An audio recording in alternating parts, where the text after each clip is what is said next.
Hi guys! Good morning! Good morning from Dubai. So, ngayong umaga gagawa tayo ng banana loaf bread. Sobrang sarap at madali lang gawin. Yung all-purpose flour kailangan natin is sift para sure tayo na walang buo-buo.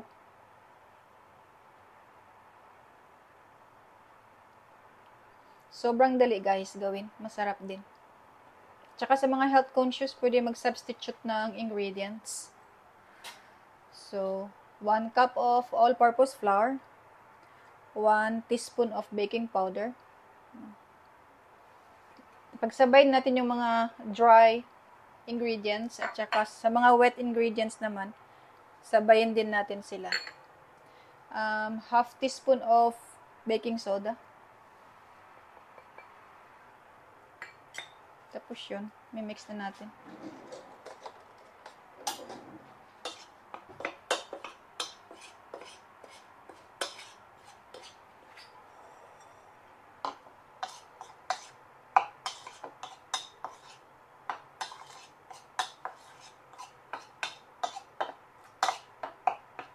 That's it. Tapos set aside natin. Dito naman yung wet. 1 banana. 1 banana lang kasi 1 cup lang naman yung all-purpose flour natin.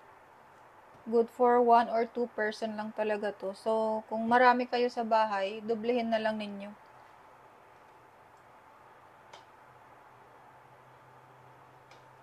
Sumapit yung egg.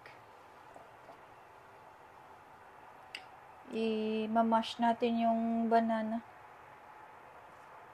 May pang-mash ako dito pero hindi ko na-prepare. Yung pang-mash talaga. Pag marami kang i-mash, kailangan yung... Pero okay lang naman ito. Madali lang.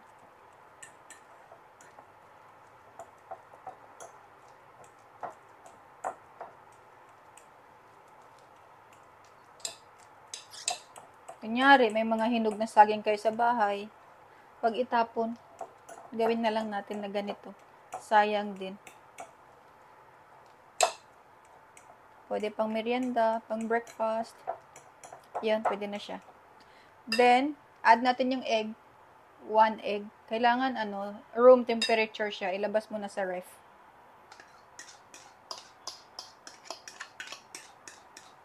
Lahat naka-room temperature siya. Hindi pwede yung malamig. Then, add tayo ng honey. 1/3 cup of honey. Pero, kung walang honey, pwede naman brown sugar. Pero sa mga health conscious, mas maganda honey. Ito yung sugar substitute.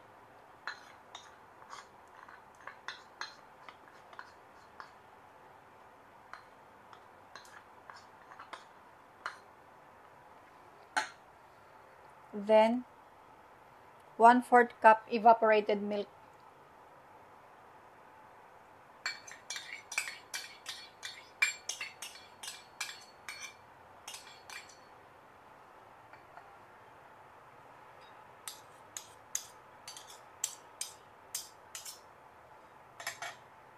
One teaspoon vanilla. Ito yung pampabango. 2 tablespoon of olive oil.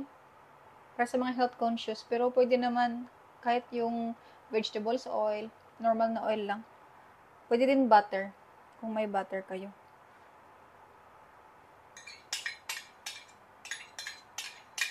Lahat ng liquid ingredients pagsamahin natin. Tapos, yogurt. Tansyahin lang guys yung yogurt.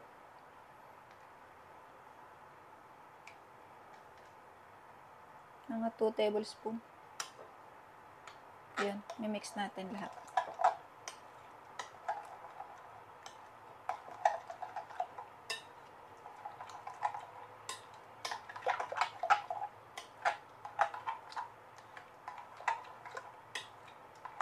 Alright. Mix na siya. Tapos yung dry ingredients natin na flour, baking powder, tsaka baking soda. mag-add tayo ng cinnamon. Pero okay lang naman kung walang cinnamon. Tapos 1/4 teaspoon ng cinnamon. Tansyahin na lang. Yun.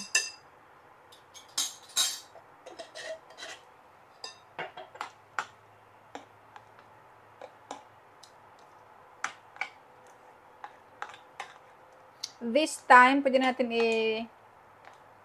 ilagay yung pinch of salt. Pwede natin lagyan ng pinch of salt.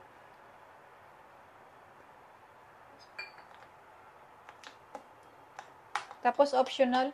Ako kasi mahilig ako sa raisins. Lagyan natin ng raisins. Ito, may raisins. Kung ayaw naman yun ng raisins, then okay na, walang raisins. Pero ako, mas gusto ko may raisins. Sarap siya.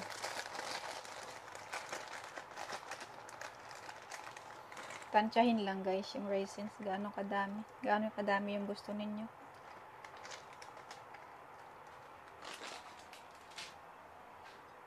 Healthy din ang raisins eh.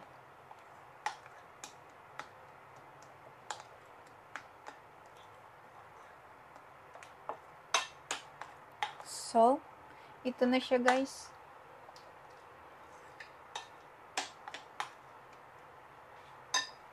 I-leave natin ito ng 30 minutes bago natin siya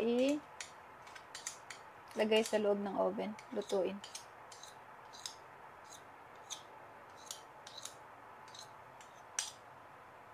Very easy.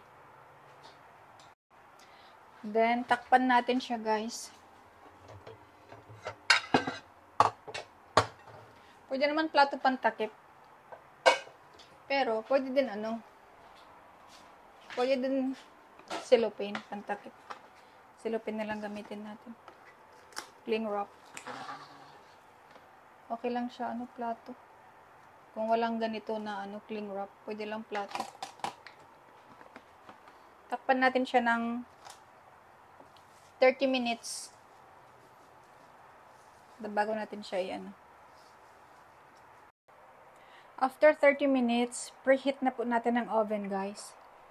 So, lagay natin sa 190 degrees. Ganyan. Preheat natin ng at least 10 minutes. Ito, ibabrush natin ng oil with olive oil. Para hindi siya didikit. Ganyan. Dito natin ilalagay yung banana natin. Banana mixture.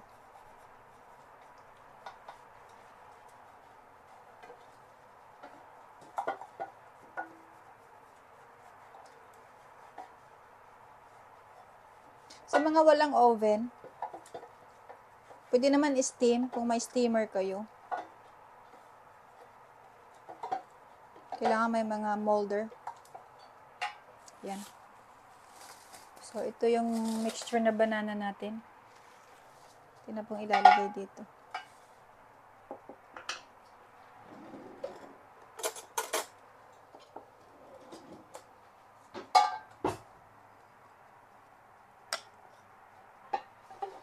Ay!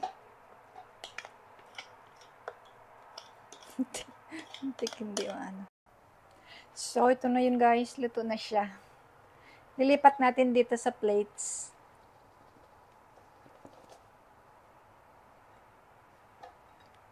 Yan. Yes! Pa natin i-slice.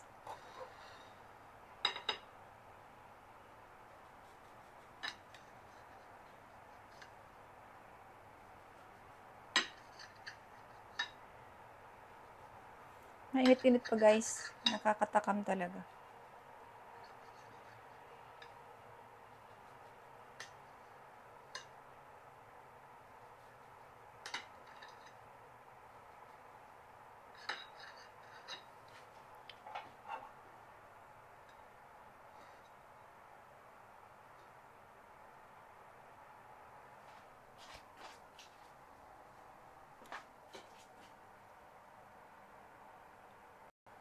Ito na guys. Yes. Dali. So, ito na guys. Luto na nga siya. Tikman natin. Mainit-init pa. Wow. Mainit guys. Sarap.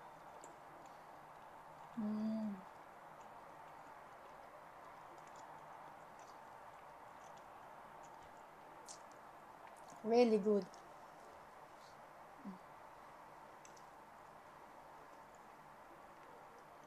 Hindi siya masyadong matamis.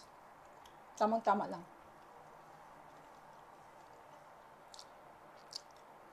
Yummy.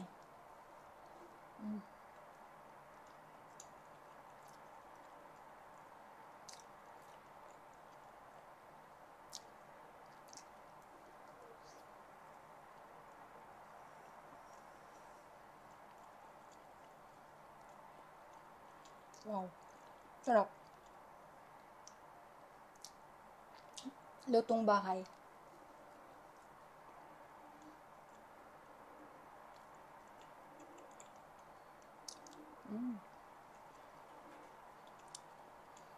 Ang dami kong maubos talaga ng ganito.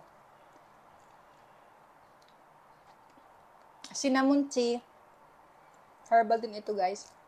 Sa mga health conscious. Ganda yung green tea, cinnamon tea. Dami. Yung mga black tea din. Okay din. Ginger tea. Sarap.